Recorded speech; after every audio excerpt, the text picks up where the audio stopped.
নমস্কার, আমি ডাক্তার স্বপন বিশ্বাস। স্বপন লাইফলাইনে সবাইকে স্বাগত জানাই। আজকে আমরা বিশেষ একটি রোগ নিয়ে আলোচনা করব। রোগটি হাম, আমরা ডাক্তারি ভাষায় যাকে মিজলস বলি। হাম একটি ভাইরাস গঠিত এবং ছোঁয়াচে রোগ, যা প্রধানত আমাদের শ্বাসযন্ত্রকে বা শ্বাসনালীকে আক্রমণ করে, রেসপিরেটরি ট্র্যাক্টকে আক্রমণ করে এবং নানা ধরনের জটিলতা বা কমপ্লিকেশন দেখা দেয়। কিছু কিছু কমপ্লিকেশন আছে মারাত্মক, এবং তার জন্য অনেক সময় মানুষের মৃত্যু পর্যন্ত হতে পারে। হামের সারা পৃথিবীতে 1980 সালে প্রায় 26 লক্ষ লোক মারা যায়। পরবর্তী সময় টিকাদানের মাধ্যমে হামের প্রভাব কমে এবং 2011 সালে 18 লক্ষ লোক মারা যায়, যে সালে ভারতবর্ষে মারা যায় 33,634 জন। হাম আগেই বলেছে একটি ভাইরাস গঠিত রোগ। এই ভাইরাসটি একটি আরএনএ এবং প্যারামিক্সো পরিবারভুক্ত। মানুষই একমাত্র জীব যার দেহে এই ভাইরাস থাকে এবং বংশবৃদ্ধি করতে পারে, যার ফলে আমরা যদি টিকার মাধ্যমে এই ভাইরাসকে মানুষের শরীর থেকে হটিয়ে দিতে পারি, যেমন হটিয়ে দেওয়া হয়েছে স্মল পক্সকে, তাহলে এই হাম থেকে মানুষ চিরতরে মুক্তি পেয়ে যাবে। হাম কিভাবে হয়? একজন যার হাম হয় তার থেকে আরেকজনের ছড়াতে পারে সরাসরি, যেমন হাত থেকে অথবা গায়ের থেকে অথবা হাওয়ায়, কাশি, সর্দি, হাঁচির মাধ্যমে হাওয়ায় ড্রপলেট মিশে যায়, যেগুলো আমরা দেখতে পাই না, তার মাধ্যমে, অথবা যদি কেউ কোনো টাওয়েল ধরে, চেয়ার টেবিল ধরে এবং সেখানে সেই জীবাণু থেকে যায়, সেই জীবাণু আরেকজনে যদি ধরে তখন তার হাতে লেগে যায় এবং এই হাত থেকে মুখে বা শ্বাস প্রশ্বাসের মাধ্যমে মানুষের শরীরে এটি পৌঁছে যায়। কতদিন পরে হয়? যখন জীবাণু মানুষের শরীরে ঢোকে তার থেকে 10 থেকে 14 দিনের ভেতর কোনো উপসর্গ দেখা দেয় না। এই সময়টিতে ভাইরাস কোষের মধ্যে ঢোকে, কোষের মধ্যে ঢোকে এবং তারপরে এই ভাইরাসটি আস্তে আস্তে বংশবৃদ্ধি করে, সংখ্যায় বাড়ে এবং উপসর্গ তৈরি করে। এই 10 থেকে 14 দিনের পিরিয়ডটাকে বলা হয় ইনকিউবেশন পিরিয়ড।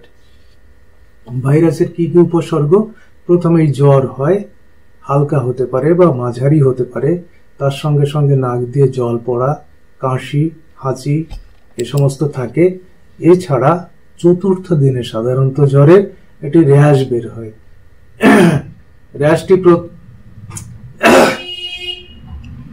র্যাশ প্রথমে কপালের দিকে ওঠে, তারপরে এটি আস্তে আস্তে সারা মুখ ছড়িয়ে যায় এবং গা হাত পা ছড়িয়ে যায়, হাত ছড়িয়ে যায়, পরবর্তী সময় থাইতে এবং পায়ের দিকে, অর্থাৎ উপর থেকে নিচের দিকে পর্যন্ত এই র্যাশটি নামতে থাকে। এছাড়া ভাইরাসের মুখের ভেতরে একটি কপ্লিক স্পট দেখা যায়। এই স্পটটা একটি সাদা মতো, তার চারিদিকে লাল হয়ে যায়। এটা এই হামের প্যাথোগনমিক সাইন, অর্থাৎ এটা দেখলে মোটামুটি হাম নির্দিষ্ট করে বলা যায়, হ্যাঁ এটা সত্যি হাম হয়েছে। এছাড়া হামের কনজাংটিভাইটিস বা দুই চোখ লাল হয়ে যাওয়া, চোখে চুলকানি হওয়া, পিছুটি পড়া ইত্যাদি এ সমস্ত হতে পারে। হামের উপসর্গ যে সমস্ত হয়, এই র্যাশটি কিছুদিন থাকে, তারপরে আবার কমতে শুরু করে। র্যাশ যখন ওটা বন্ধ হয়ে যায় তখন র্যাশের আকার অন্যরকম হয়ে যায়। তখন র্যাশ আস্তে আস্তে কালার পরিবর্তন করে এবং লালচে থেকে আস্তে আস্তে মেটে বা ধূসর বর্ণের হয়ে যায়, তারপরে আস্তে আস্তে মিলিয়ে যায়।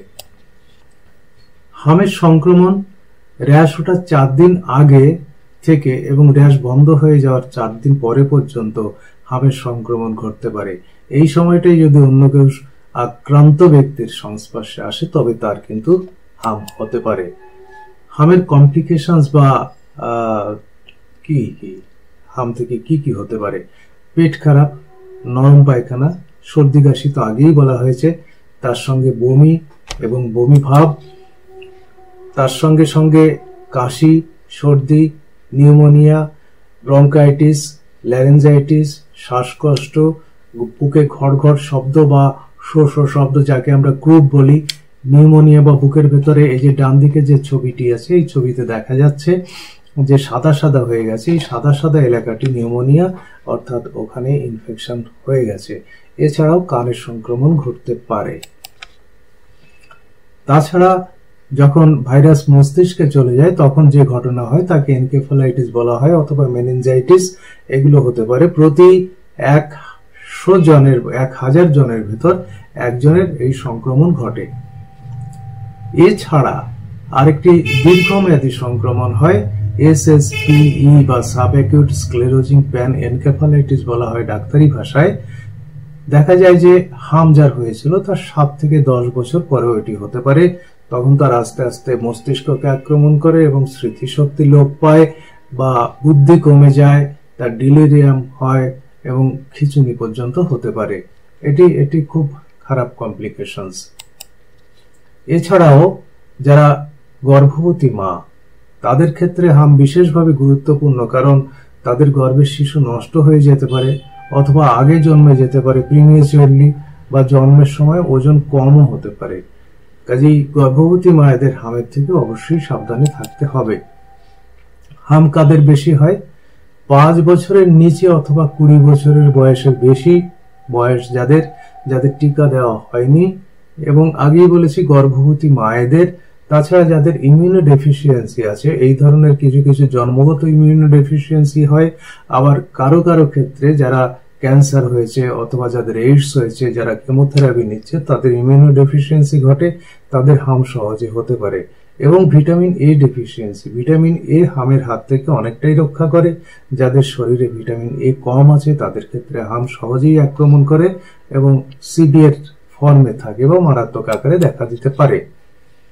রোগ নির্ণয় কিভাবে করা যাবে? সাধারণত উপসর্গ থেকে বা ক্লিনিক্যালি জ্বর এবং জ্বরের পরে 4 দিন পরে র্যাশ ওঠা, র্যাশের ধরন অভিজ্ঞ চিকিৎসকের তা বুঝতে অসুবিধা হয় না। এছাড়া ল্যাবরেটরি পরীক্ষার মাধ্যমে ভাইরাস ডিটেক্ট করা যায় RT-PCR এর মাধ্যমে, অথবা ভাইরাস অ্যান্টিবডি IgM ডিটেক্ট করা যায়। এটা জ্বরের ভাইরাস ঢোকার 5-6 দিন পরে থেকে এগুলো ধরা যেতে পারে। হামের চিকিৎসা কি?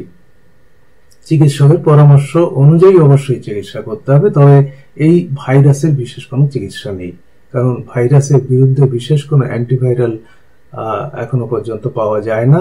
তবে উপসর্গ অনুযায়ী চিকিৎসা দিতে হবে, এবং এই উপসর্গ অনুযায়ী কি কি চিকিৎসা দেওয়া হবে সেটি অবশ্যই চিকিৎসকের পরামর্শ অনুযায়ী করতে হবে। প্রয়োজনে যাদের নিউমোনিয়া আছে, যাদের শ্বাসকষ্ট আছে, তাদের অক্সিজেন, স্যালাইন ইনজেকশন এবং তাদের অ্যান্টিবায়োটিকও দরকার হতে পারে।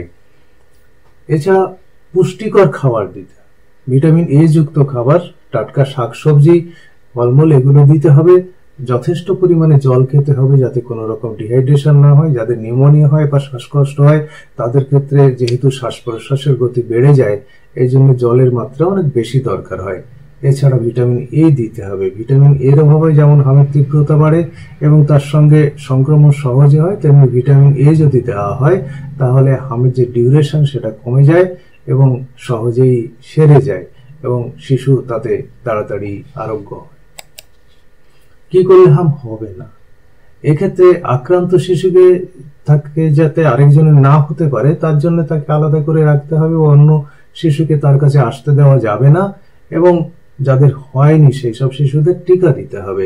বর্তমান ইন্ডিয়ান একাডেমি অফ পেডিয়াট্রিক্স বা ভারতীয় যে শিশুর বিজ্ঞান সংস্থা আছে তাদের হিসাব অনুযায়ী, তাদের সিদ্ধান্ত অনুযায়ী 9 মাসে, 15 মাসে এবং 4 থেকে 6 বছরে এই 3টি টিকা দিলে মোটামুটি হাম হয় না, বা যদি হয় প্রথম টিকা দেওয়ার পরে 95% প্রোটেকশন হয়, দ্বিতীয় টিকা দেওয়ার পরে 97% প্রোটেকশন হয়, এবং 3টি টিকা ঠিক মতো সময় দেওয়া হলে তাহলে হামের সম্ভাবনা থাকে না।